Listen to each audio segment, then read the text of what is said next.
Now we shall discuss about Clostridium perfringens. This is the most important among Clostridia in causing gas gangrene and food poisoning.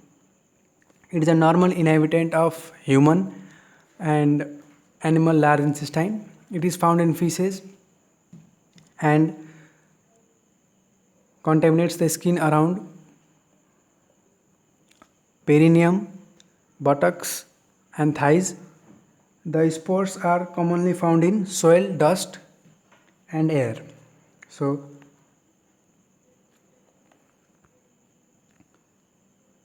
most important in causing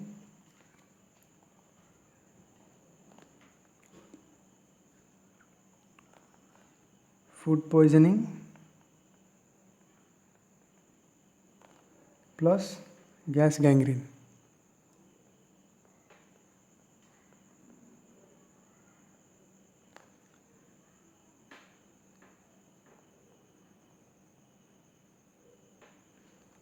Normal inhabitant of large intestine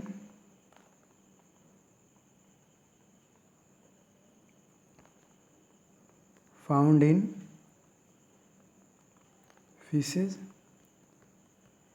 Since it is found in feces, it contaminates skin around perineum, buttocks, and thighs.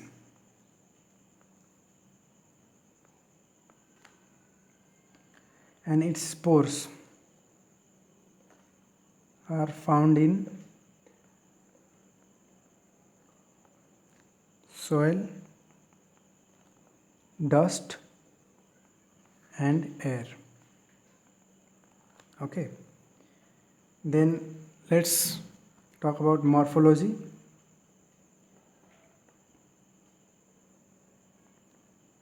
Morphology is somewhat similar as we discussed in earlier tutorial.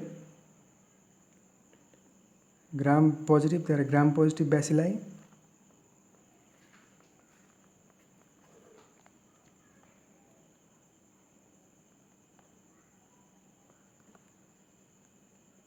Sporing, non-motile, and capsulated. Yeah.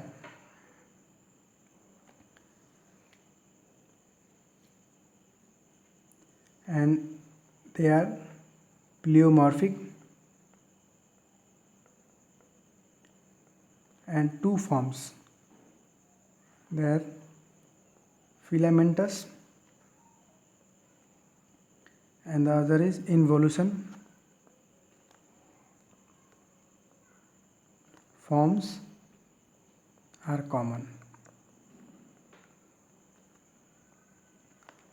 And talking about the position of the spores, position of the spores, they are subterminal,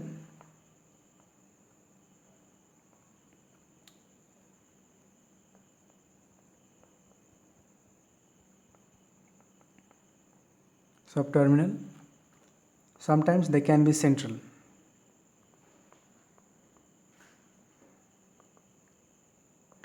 But usually they are not seen in pathological lesions or in artificial culture media, and their absence of the spores is also one of the characteristic morphological features of Clostridium perfringens. So spores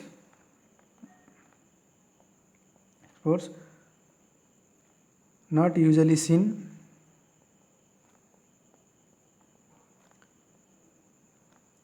on pathological lesions or artificial cultures,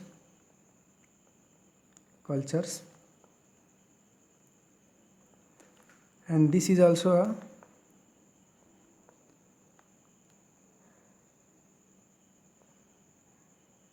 characteristic feature.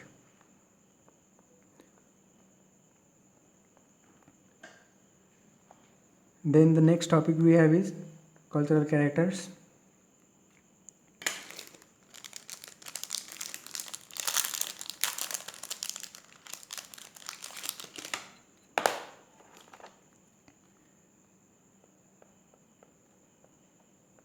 Cultural characters.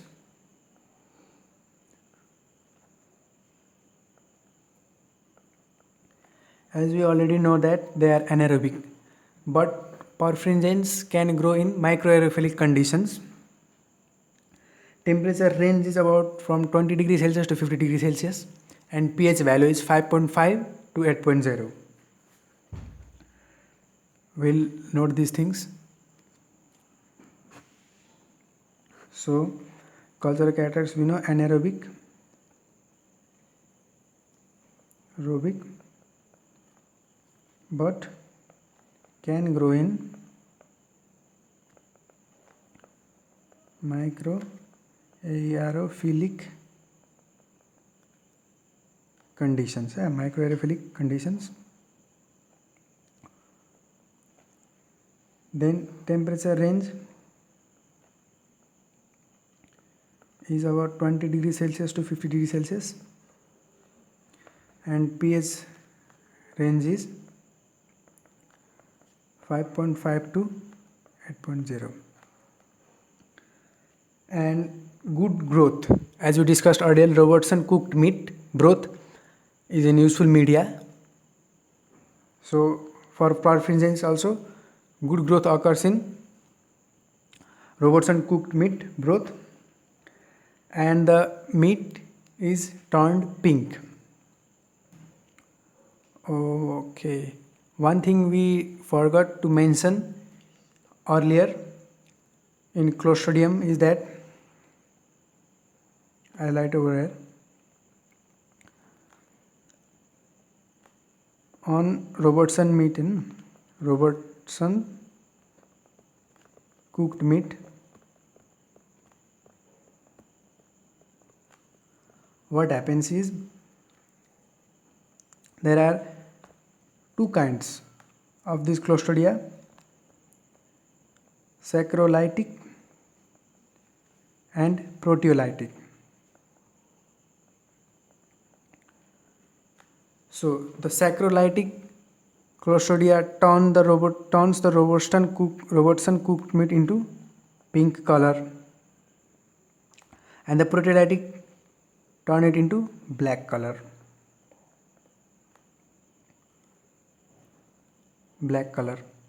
With foul smell. And one more thing is litmus milk can be used to detect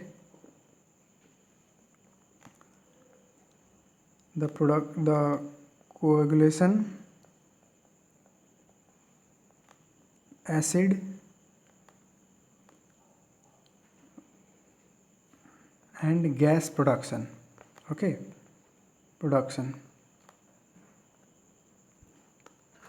These things we missed in the previous video talking about the Clostridia. While we can discuss about I mentioned in this video that on Robertson cooked meat, the saccharolytic Clostridia turn the meat into pink, while the proteolytic turns into black with foul smell. And litmus milk can be used to detect the coagulation, acid and gas production. So while discussing about the cultural characters, we are talking about that good growth occurs on Robertson cooked meat. So the Robertson cooked meat is turned pink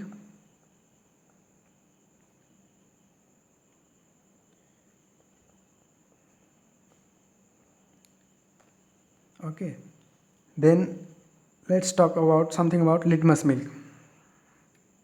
What happens in litmus milk is that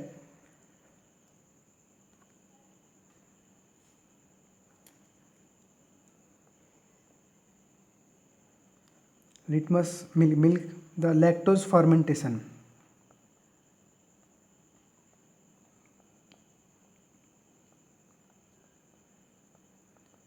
This is occurring in lactose fermentation. This is litmus milk. Okay, litmus milk. So we'll discuss later under biochemical reactions that they can ferment like glucose, maltose, lactose, and sucrose. So they under lactose, while undergoing lactose fermentation, acid is produced. Acid is produced.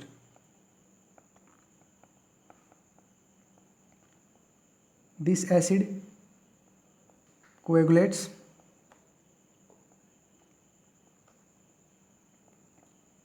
the casein, the milk protein. So litmus milk is used to detect coagulation by as the acid coagulates the casein. Then acid production. How is acid production detected? We told litmus milk. So what does litmus do? The blue litmus is turned into and the production of acid. Acid production is detected by blue litmus turns into red. Remember your chemistry classes in lower classes? Blue litmus turns into red.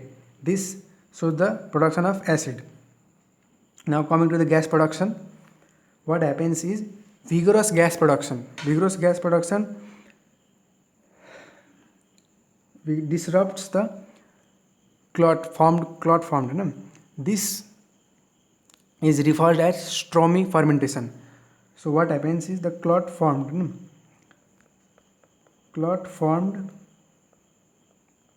is disrupted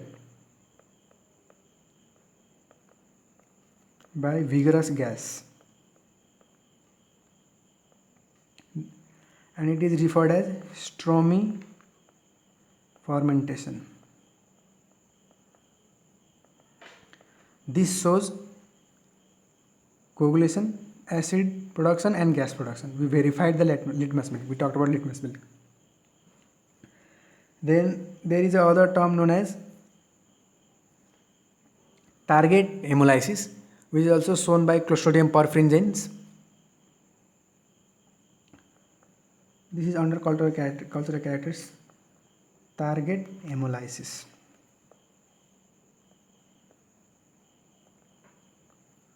What happens in target hemolysis is that on blood agar, when the Clostridium perfringens are incubated overnight on blood agar, then they produce a narrow area of complete hemolysis and produce a wider zone of incomplete hemolysis. The narrow zone of complete hemolysis is due to theta toxin, and the wide zone of incomplete hemolysis is due to the alpha toxin. This dual zone of hemolysis is known as target hemolysis. So target hemolysis, there is narrow zone with complete hemolysis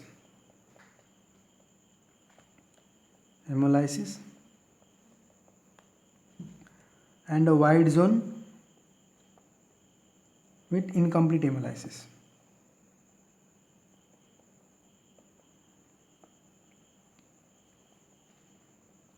This complete hemolysis is due to theta toxin, and this incomplete hemolysis is due to alpha toxin. When these things occur when Clostridium perfringens are incubated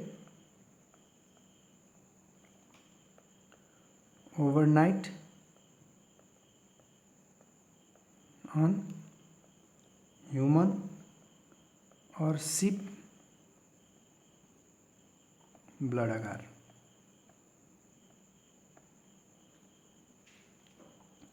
Is it fine? This much about the morphology and cultural characters.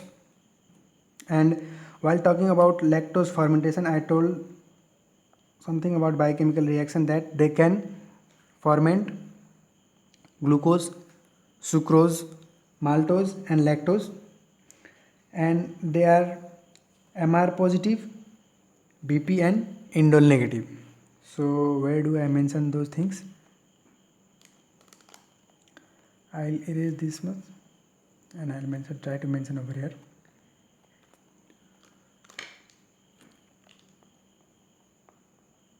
Biochemical characters. It's not biochemical characters, biochemical reactions. It's not long topic. We have just few lines to write. As mentioned earlier, they are glucose, maltose, lactose and sucrose. They can ferment these all. Can ferment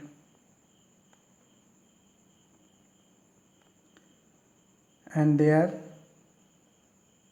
MR positive, but VP and indole negative. This much in biochemical reactions. Thank you for your patience.